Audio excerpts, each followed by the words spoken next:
In Memphis, Tennessee, a horrible crime terrified local residents. Most never heard the young mother's screams, but they felt the loss. As local authorities searched for the perpetrator, they found many who had motive. Investigators were forced to consider whether this was a random act of violence or a crime of deliberate calculation.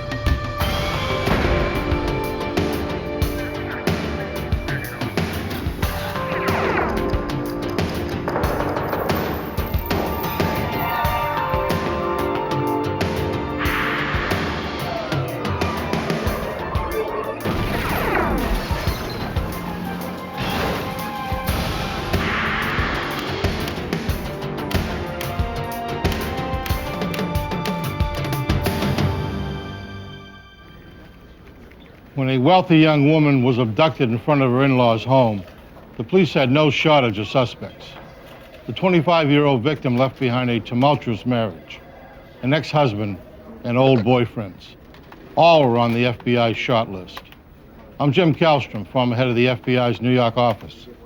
As suspects are interviewed, the case grew no clearer. To find the woman and her abductor, investigators would have to first determine the motive.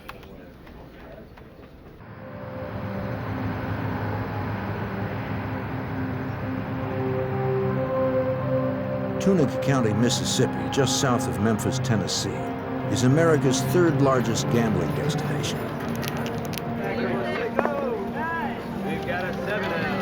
25-year-old Shannon Sanderson had recently become one of the regulars. On April 19, 1996, the housewife from nearby Memphis, Tennessee, visited her favorite casino. Shannon was having a good night. She managed to turn $500 into $5,000 at the high-stakes blackjack table.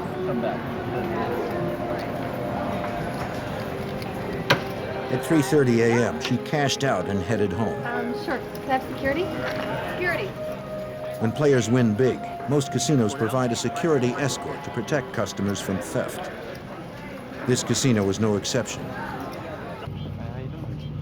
Upon Shannon's request, a guard followed her to the parking area. Oh, it was great. It was an hour's drive to Shannon's home in Memphis through secluded roads. She knew the route well. She loved to win, but could afford to lose. Less than a year earlier, she'd married her boss, a multi-millionaire who was 33 years her senior.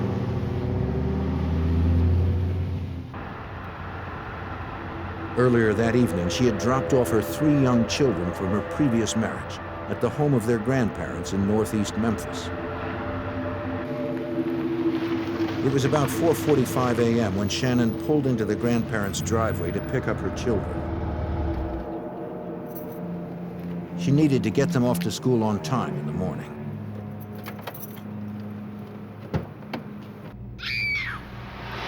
Did you hear that? Inside the house, Shannon's former in-laws were awakened by a piercing scream. Her former father-in-law rushed to the window to see Shannon struggling with someone in a baseball cap. He raced to assist her. Neighbors also heard the commotion and witnessed the crime. Within seconds, the mother of 3 had been abducted less than 50 feet from the front door.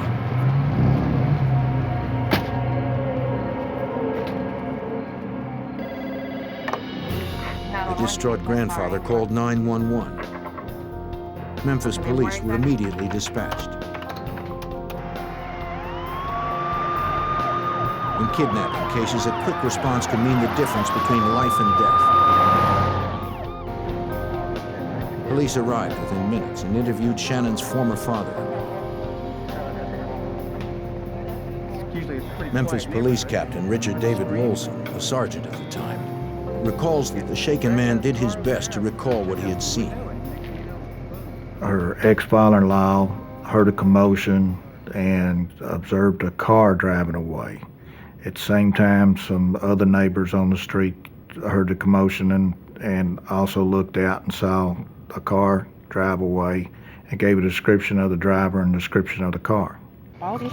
Despite the dim light, witnesses agreed that the driver had worn a red baseball cap. But their descriptions of the vehicle varied. Some described it vaguely as dark-colored and sporty. She was by herself. Another witness was certain that it was a maroon Chevy She Beretta. dropped the kids off by herself too, so. None of them could describe the driver's face. It was, like I said, that was hard.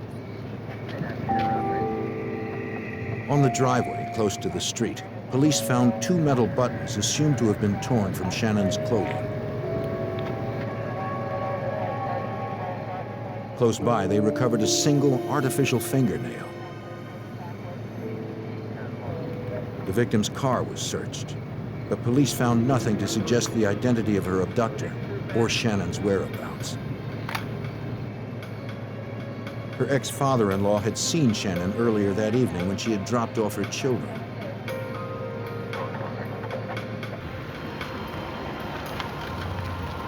He and his wife had agreed to babysit their grandchildren while Shannon celebrated her new husband's birthday at the casino. You guys, what's going on?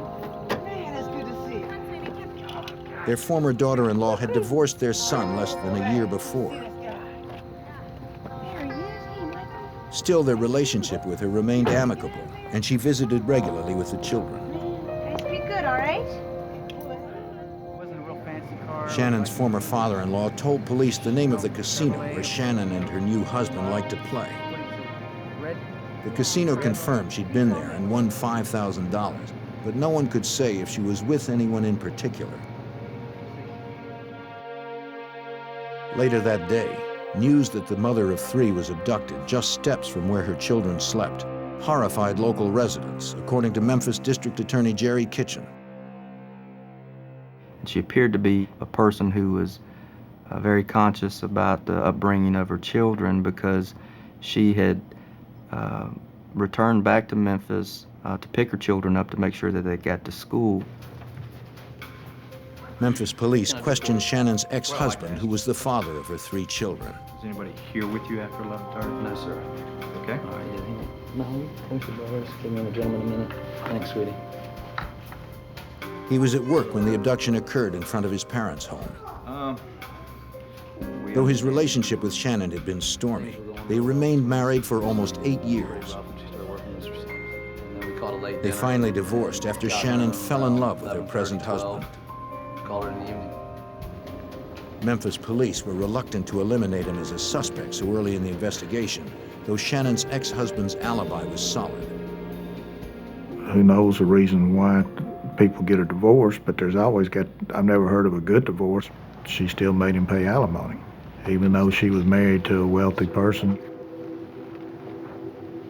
And join us. Police looked to her present husband to learn more. Family get together.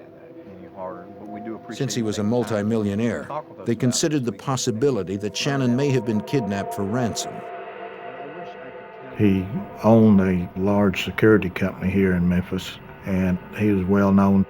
Everybody wanted to help him because they knew him or knew of him. And being that he was wealthy, she would be a prime target to be kidnapped for money.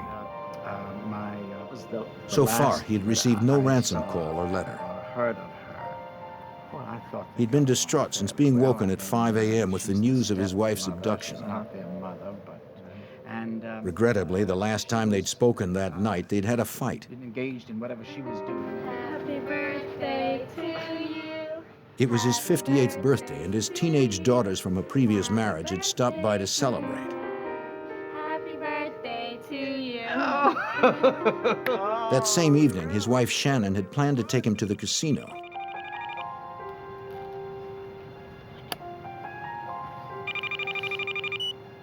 Hello? Hi, sweetie. After dropping off her children, she called to say that she was on the way to pick him up. He told her he wasn't ready. His daughters were there, and he wanted to spend more time with them before going out. No. Shannon became angry. We don't get along. According to her husband, she felt he was putting his children ahead of their plans. He told her he could be ready in a half hour, but she hung up on him. Hello? He expected that she'd cool down and pick him up. What's that all about? Oh, But when he tried to call later, she did not answer. She and I are just Sit down. I guess there's just such a difference in our age. Police asked if he knew anyone who might want to harm Shannon. The last thing she said to me was something. The husband mentioned an ex-boyfriend against whom Shannon had filed charges of harassment a year earlier. Which is not He believed the ex-boyfriend drove a Chevy Beretta. At headquarters, police checked with DMV, but found no records that her ex-boyfriend or any of his family owned a Beretta. A criminal background check did confirm that a judge had ordered her ex-lover to have no contact with Shannon over the past year. Investigators went to question Shannon's ex-boyfriend, but he was not at home, nor had he shown up for work.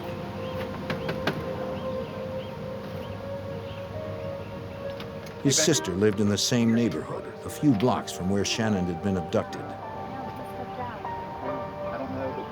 She reported that she had seen a suspicious car drive past her house on the night of the crime. No, we haven't heard anything yet. She was out on the porch around the time of the abduction when a maroon Chevy Beretta sped by, heading out of the neighborhood.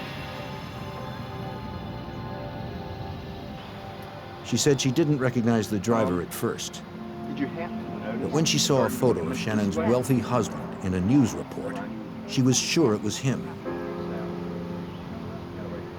Though Memphis police had first considered the possibility that Shannon had been abducted for ransom, they now began to consider another possibility. It's always in the back of your mind due to her being married to a wealthy person and the difference in their ages that something could have happened to her to get rid of her. We just didn't know, so we tried to cover every angle that we could. Memphis police asked Shannon's husband to provide a formal statement. The reason I've asked you here today. With his lawyer present, he filled in detectives about his relationship with Shannon. Instances, but in this instance, Police knew that he had met Shannon while she was still married, working at the security company he owned. Here's your coffee, sir. Be careful. She worked for him, but soon their relationship took a personal turn. Their romance led to marriage, but the magic didn't last long. there's nothing else that you can think of. 9 months later, they began negotiating a postnuptial agreement, outlining terms in the event the troubled union broke. Both had previous marriages that ended in divorce, and Shannon needed to feel certain that she would retain custody of her children. They'd filed it just 10 days before Shannon's abduction. Feeling sufficiently well to come to. Shannon's husband emphasized that it was his wife who wanted the agreement. He claimed money was not the issue since they kept separate bank accounts. You do realize that by refusing. When police asked, the husband agreed to reinforce his statement with a polygraph. This meeting. To cover all possibilities, police checked local morgues, jails, and hospitals. But after a week, investigators had no solid leads to Shannon's whereabouts. Police in Memphis received dozens of calls from local residents. Most were well-intentioned but unproductive. Uh-huh. And your name again? In the morning. All had to be checked. Yes, ma'am, and thanks for the call.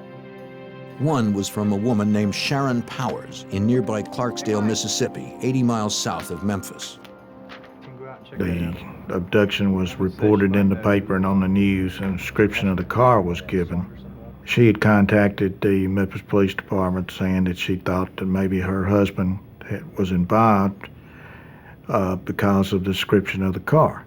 You know where the shirt is? She told Mississippi police that she believed her husband, Lee, may fit the suspect description.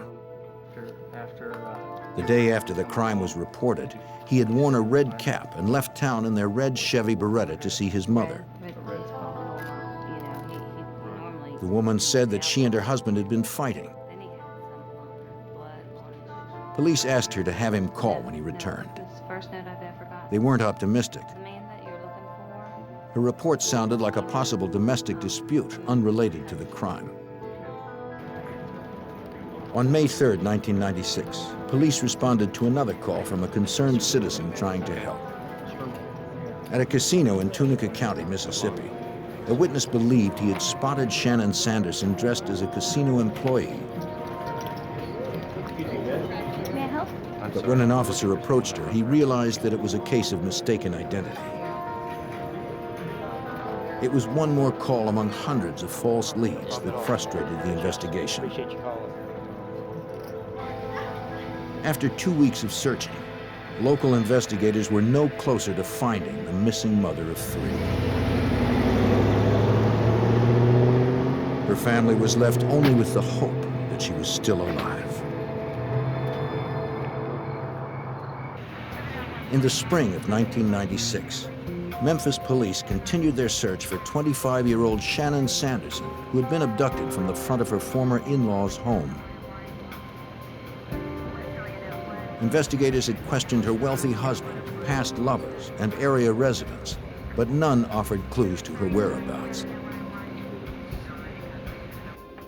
In any investigation, authorities try first to eliminate those people closest to the victim. After more than 2 weeks of searching, Memphis Police Captain Richard David Rolson feared that time was running out. Due to her past boyfriends and lovers, we just didn't know what happened, but as the days went by, the chances of finding her alive were slimmer and slimmer. On May 6th, Shannon's ex-boyfriend finally came in for questioning. Friend of yours? No.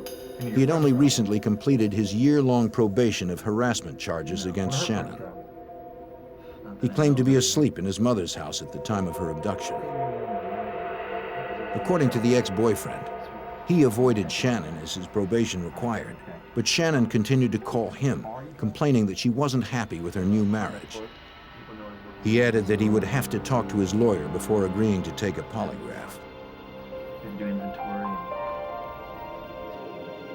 He remained a potential suspect. But as with Shannon's husband, no hard evidence existed to prove nor disprove his involvement. Then, on May 9th, 1996, 40 miles south from where Shannon had been abducted, sheriffs in DeSoto County, Mississippi were called to a rural plot of land in the town of Eudora.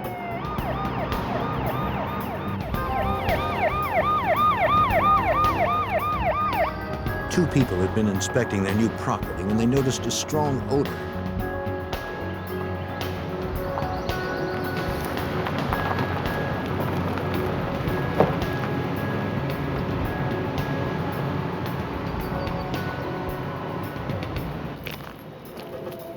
Then they discovered a woman's decomposing body. The DeSoto County crime scene technicians set up a grid around the immediate area. Item. They conducted a line search, looking for anything that might be a clue. Go. They labeled and recorded every item they came across as they drew closer to the body. 15 feet away, they found a woman's high-heeled shoe. Go.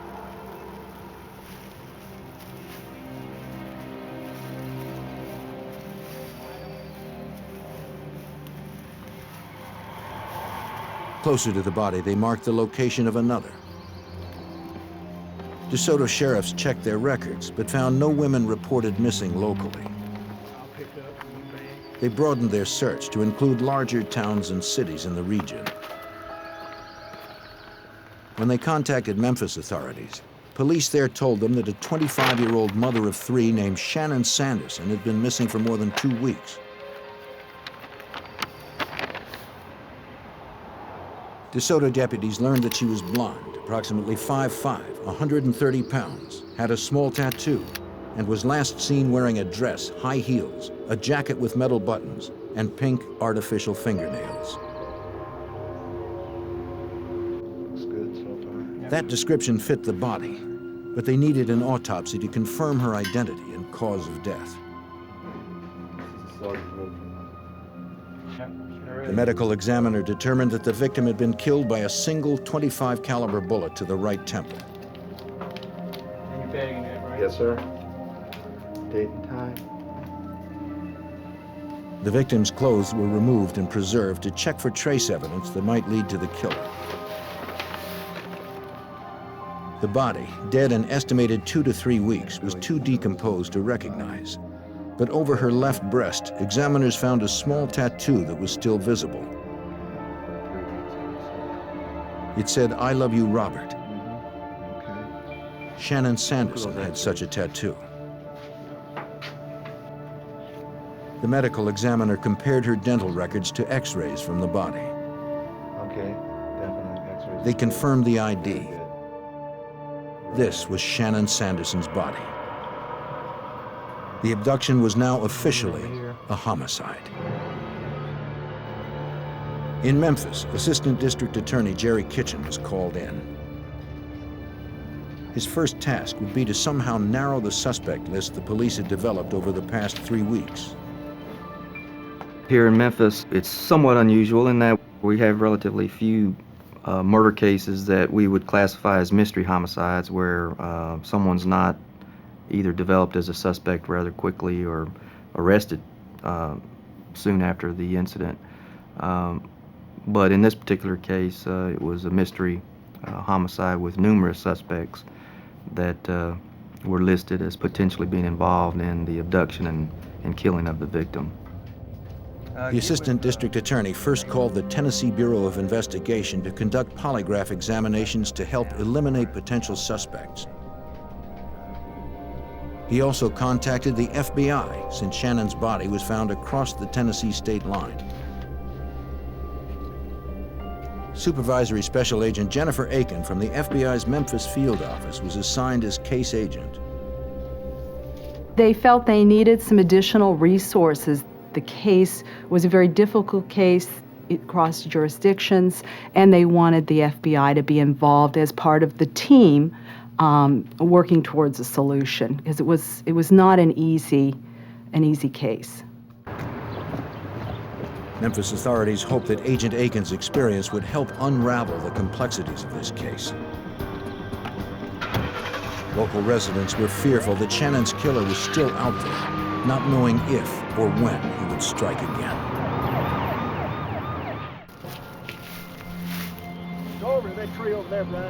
In the spring of 1996, the body of 25-year-old Shannon Sanderson, a mother of 3, was found in Eudora, Mississippi, 40 miles from her Memphis, Tennessee home. The FBI, together with state and local investigators, needed to shorten the lengthy suspect list that included Shannon's husband and past lovers. Assistant District Attorney Jerry Kitchen hoped polygraph examinations could help focus their search. This investigation was difficult in that there were a lot of suspects in this particular case. Throughout the victim's life, she had, of course, been divorced. And naturally, in any type of murder case, you do focus in and you do look at relatives or acquaintances or husbands, any type of relationship that the victim may have been involved in that could lead back to some type of dispute or domestic violence. Tennessee state authorities tested several of Shannon's ex-lovers. They asked them their whereabouts on the night of the abduction. They asked directly if they had abducted or killed Shannon. All denied any involvement. The tests revealed no deception. Investigators corroborated their alibis and eliminated them as potential suspects. You intend to answer truthfully, deliberately withholding any. They also polygraphed the witness who claimed to have seen Shannon's current husband driving a maroon Chevy Beretta in the neighborhood moments before the abduction occurred. It was the same type of vehicle other witnesses had described that Shannon was forced into. But the woman was found to be deceptive. These are Becky's charts. Her test. Though police now believed her claim was false, that she had seen Shannon's husband driving the getaway vehicle, they also knew that Shannon's brief marriage with her wealthy husband had been rocky. They wanted to confirm once and for all that he had not been involved in any way. This question about honesty and what she is. This crime occurred at 4 o'clock in the morning. The victim's husband had indicated that he went to bed and that there was no one else that he was with. And so he really had no alibi. And so that was an area that was difficult for us to get over because we could not lock down exactly where he was and what he was doing without other than what he was telling us. Investigators contacted Shannon's husband to be polygraphed. Though he had previously agreed to do so, on advice from his lawyer, he declined. Heart medication that he was taking may have induced a false reading, according to his lawyer. Are you feeling? For Captain Rolson, the husband's refusal didn't alleviate the suspicions that surrounded him. You couldn't understand, if he didn't have anything to do with it, why he wouldn't be wanting to cooperate.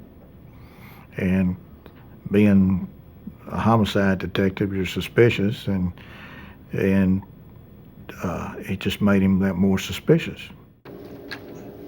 In terms of incriminating evidence, the investigation was at a standstill. Supervisory Special Agent Jennifer Aiken hoped to refocus the investigation by examining leads that may have been overlooked.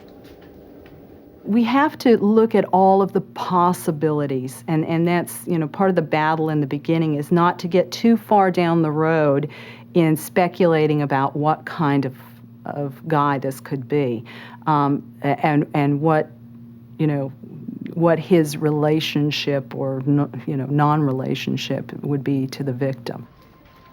What we did then is identify what other possibilities do we still need to explore.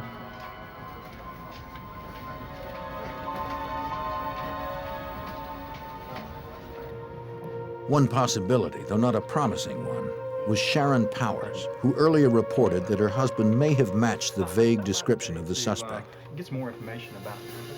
I don't believe he is. But now she wasn't so sure about her previous claim.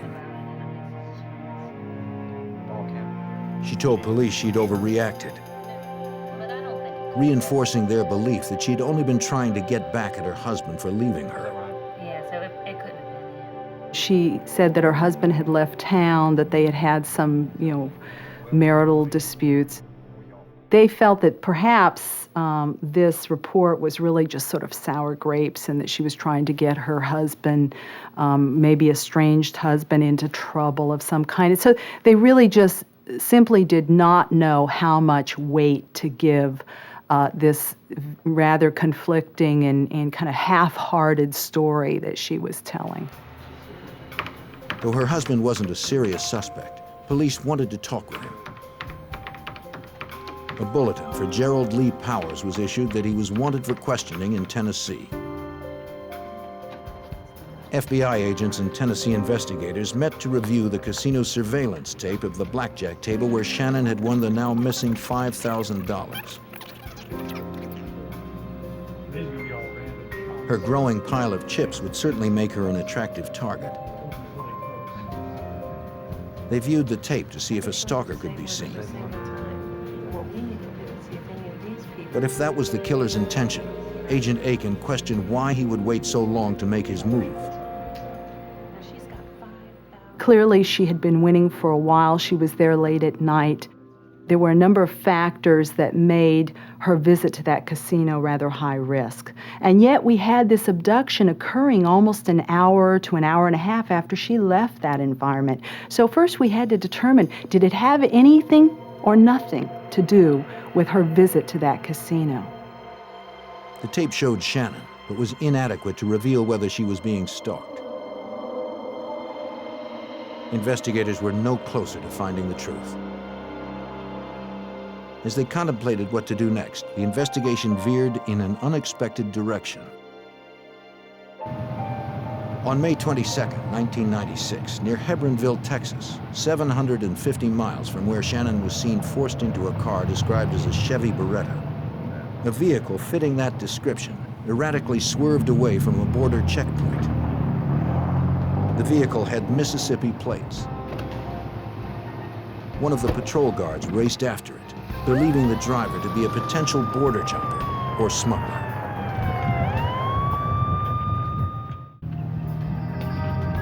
In May of 1996, as the investigation continued into the kidnapping and murder of a young Tennessee mother, U.S. Border Patrol agents chased down a fleeing maroon Chevy Beretta with Mississippi plates the type of car described by witnesses in the abduction.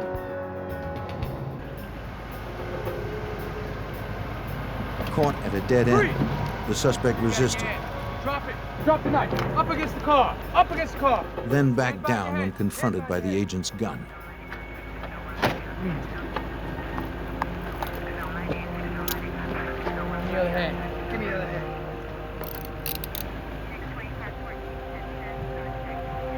He had 14 $100 bills in his pocket. Really? The driver said his name was Gerald Lee Powers, but held no driver's license to prove it.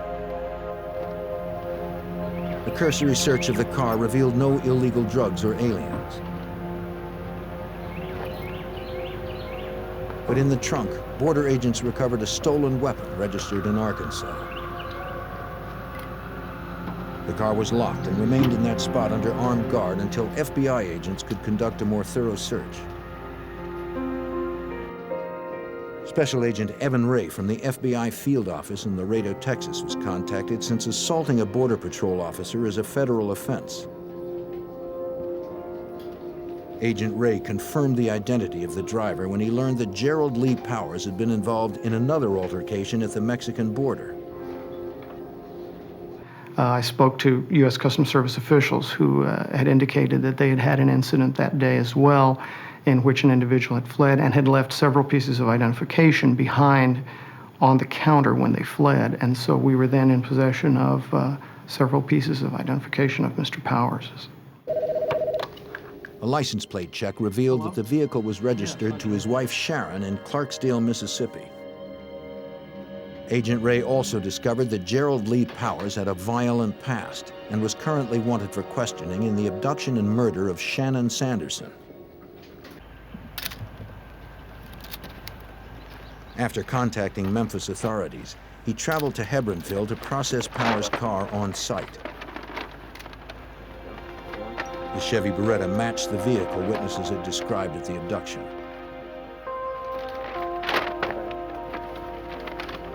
Agents hoped something inside would link the vehicle and Powers to the murder of Shannon Sanderson.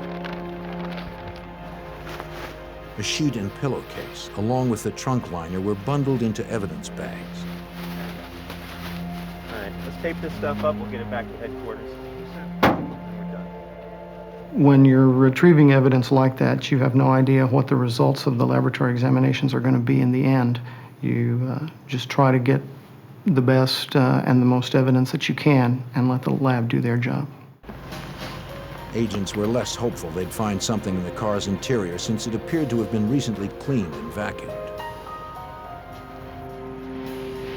Hundreds of miles from the nearest evidence response team, Agent Ray improvised with the tools he had at hand.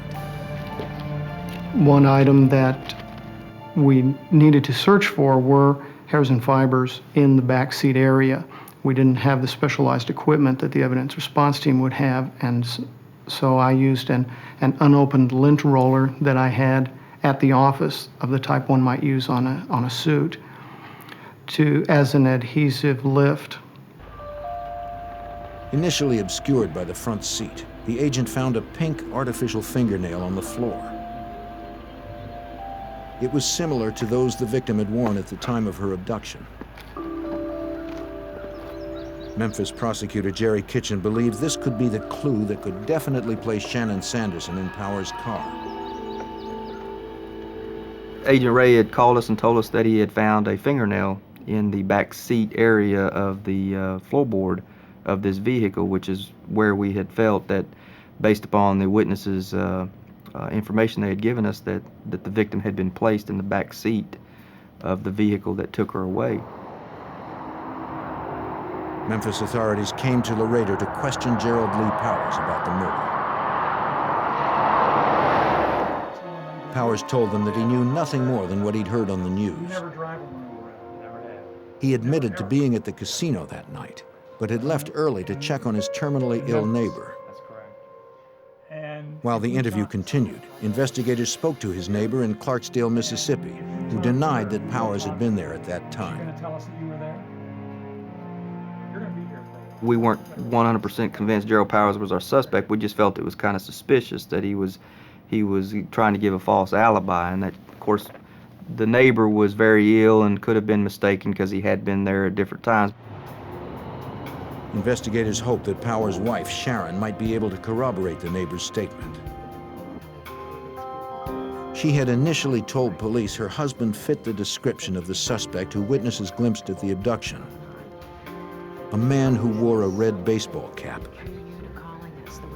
Now she added that he made frequent trips to the casino where the victim had spent her last night. Still, she did not know if he had visited their neighbor that night, and denied that her husband had anything to do with the abduction and murder of Shannon Sanderson. He treated you okay? Oh, yeah. Investigators feared they might just be wasting their time. But FBI Special Agent Jennifer Aiken wasn't so sure. We sensed her ambivalence. We knew that she, had come forward, even with her kind of half-hearted story. We knew she'd come forward for a reason and that there was more she needed to tell. Seconds later, Gerald Lee Powers. Agent Aiken realized that she would need to invest a great deal of time to develop the trust of Sharon Powers. Really was tremendous. As the dialogue with Sharon Powers continued over several weeks, the FBI contacted Tom Scott, director of surveillance at the casino where the victim had gambled prior to her abduction. Scott was asked to confirm if Gerald Lee Powers had been recorded that same night on any of the 600 cameras in the 95,000 square foot casino. Jennifer Aiken from the FBI gave us a basic description of what the suspect possibly was wearing on the night in question. And that's what we went with as a general description, from color shoes to jeans to a certain type jacket and possibly a ball cap. Any given day, you can have approximately 3,000 to 10,000 people within a casino. Scott and his team searched hundreds of hours of footage, looking for a man in a red baseball cap and yellow shirt. Their main focus was the blackjack table where Shannon spent most of the night. If the suspect was stationary, it's pretty easy.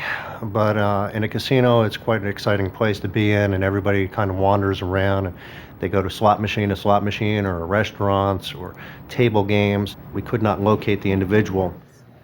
Investigators looked to Sharon Powers for more detail about her husband's activities that night. They did what they could to make her feel comfortable. One of her neighbors, a police officer, provided her with reassurance and support. She was a woman, torn between her empathy for the victim and her feelings towards her husband. She was in love with this man. I think it was difficult for Sharon to accept the fact that the victim had been a mother of 3 young children. She herself was a mother of 3 children, and very much related to the victim. Slowly, Sharon Powers worked through her internal conflict. She began to open up, revealing what her home life was like with her husband, Gerald Lee Powers. She said he ruled the house. Her 3 kids from previous marriages were afraid of him. Sharon admitted that she was too. He kept a bell on his chair. When he rang it, Sharon came running. Despite his controlling temper, her feelings for him were deep. This is a woman who had really kind of lived under the thumb of Gerald Lee Powers for a number of years. I believe by then they had been married 4 or 5 years. And she, I don't want to say liked it that way, but that was what she was used to. That was familiar. It was not familiar to her to be breaking with him, to be disloyal. Despite her fear, Sharon continued to open up to investigators. On April 19th, the day Shannon Sanderson was abducted, Gerald came home acting nervous. Said shut up and sit down. Sharon was angry because she thought he'd spent the night with another woman. What's on your shirt? Don't worry about it. She noticed blood on his shirt and a cut on his arm. What? He claimed he'd fallen down at a casino he'd been visiting. Do you remember what color the shirt was? Sharon didn't believe what he told her, but she didn't press it. For now, Sharon refused to say any more, and neither would her husband. Without something stronger, prosecutor Jerry Kitchen would be unable to press charges on Gerald Lee Powers.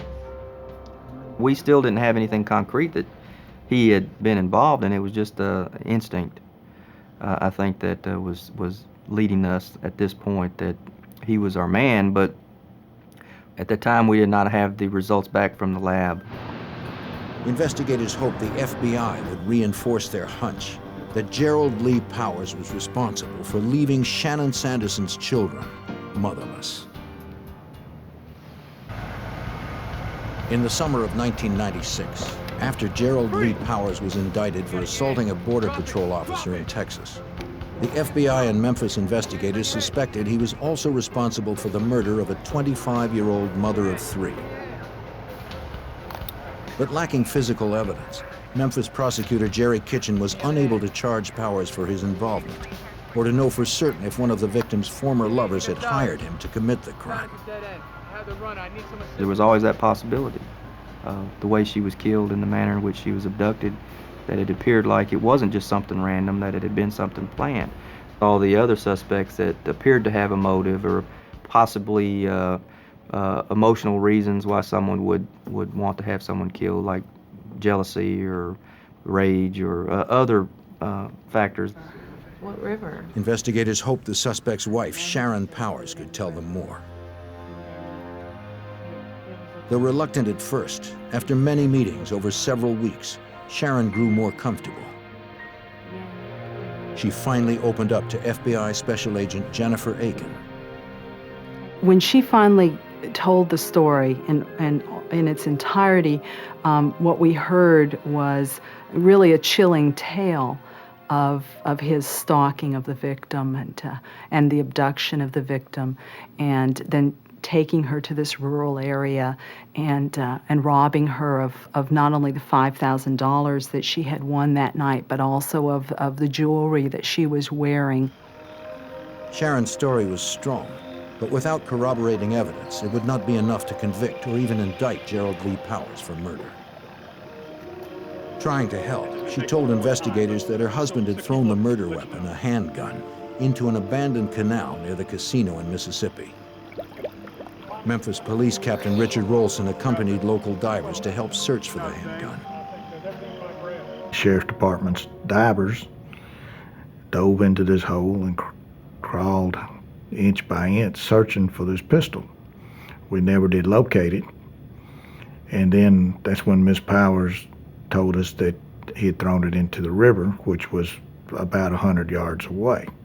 The current at that location was too swift for anybody to dive in the Mississippi River. It left investigators with more doubt and no corroboration that Sharon Powers was telling them the truth.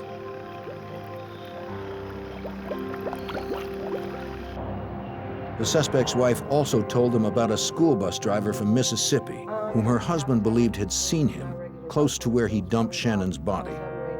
Did you happen to notice the driver for us? No, I didn't notice. Police tracked down the driver who confirmed Sharon's story. At 7 a.m., about 2 hours after Shannon Sanderson had been abducted, the driver noticed a maroon Chevy Beretta backing down the dirt roadway of the vacant property where the victim's body was later found. The bus driver remembered it because the property had been vacant for so long. Okay, that's what we need to know. But the driver didn't see who was in the car and didn't get the license plate. But I did notice the car. Searching for further corroboration, investigators turned to Tom Scott, director of surveillance at the casino. This time, Sharon Powers provided them locations of where to look for her husband in the 95,000 square foot casino. We did a recreation and did a walkthrough on where, if we were the suspect, where we would have gone through certain areas. And we pulled some tapes. Eventually, we were able to identify just from his shoes in a particular location where the suspect was standing. We pulled a bunch more shots, connected the shoes, we finally put some legs to the shoes, and we're able to identify a person in a distant shot walking through the casino from the upstairs looking down towards the suspect. We then connected more shots and followed the suspect down an escalator, walking past the table where the victim was playing, and followed the suspect out through our front door on videotape. The video was compelling and confirmed Gerald Lee Powers was in the casino that night, but it didn't prove that he had abducted or murdered Shannon Sanderson. Hoping for physical evidence that would connect Powers to the victim, investigators searched behind a tavern in Mississippi where Powers' wife claimed he had buried the victim's jewelry. The suspect had told her they were wrapped in tinfoil under a couch in the back.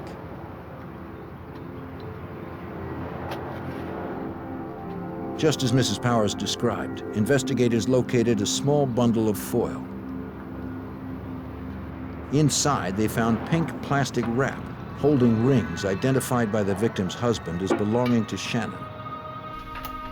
Now they needed to prove forensically that Gerald Lee Powers had in fact been the one who wrapped them. Investigators went to Powers' home to search for the source of that plastic. In the kitchen, they found a roll of pink wrap. They forwarded the roll along with the bundled rings to the lab for comparison.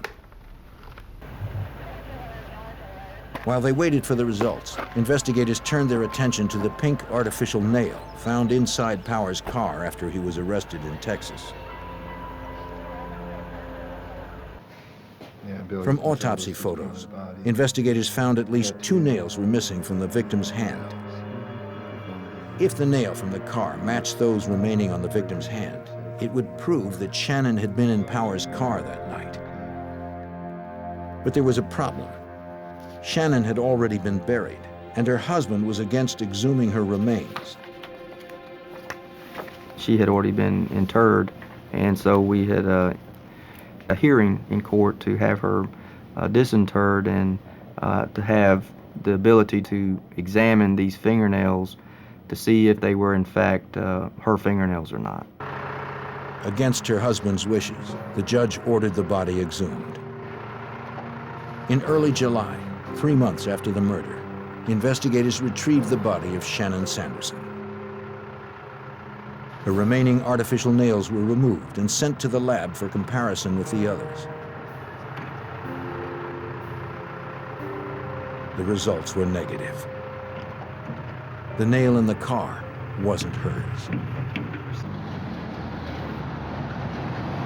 Investigators hoped the other evidence at the FBI lab in Washington, D.C. would provide more promising results. Inside the tinfoil ball recovered in Mississippi, examiners removed the pink plastic wrap wound tightly around some rings. The FBI needed to connect the rings physically to Gerald Lee Powers. To do so, examiners compared the plastic they were wrapped in to the sample retrieved from Powers' home. The FBI agent who examined it indicated that it wasn't the exact piece that was torn off, but that it matched that roll exactly as far as the polymers and the dye and all that, which showed that this was the source that the material had come from that was wrapped around the rings. It was the first piece of forensic evidence linking Powers to the victim. But the case was by no means complete. More compelling proof came from a single fiber among several found in Powers' otherwise immaculate car. We have dress fiber that was found in the vehicle that he was driving that night that matches the fiber from the dress that the victim was wearing, and that was very significant as well. Authorities were convinced that Gerald Lee Powers had murdered Shannon Sanderson, but they weren't convinced he'd acted alone. They believed it was possible that others from her past could claim a motive for wanting Shannon dead. Memphis prosecutor Jerry Kitchen decided to confirm it with Powers himself.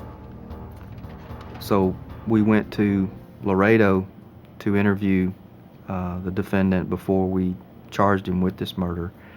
And there was the possibility, if he cooperated and was able to prove to us that someone else was involved, that we would withdraw seeking the death penalty. But there was nothing that he was able to provide us with, so we were convinced then at that point that no one else had been involved in her abduction and murder, and proceeded with charging him alone. Powers had plenty of time to contemplate this murder. He watched her for several hours in the casino, then followed her for another hour back to Memphis. He had ample time to change his mind. Instead, he hardened his resolve.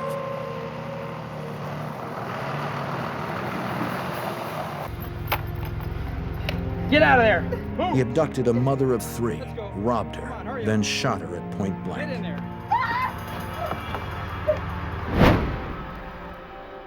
The criminal court in Tennessee didn't need much time to decide Powers' fate.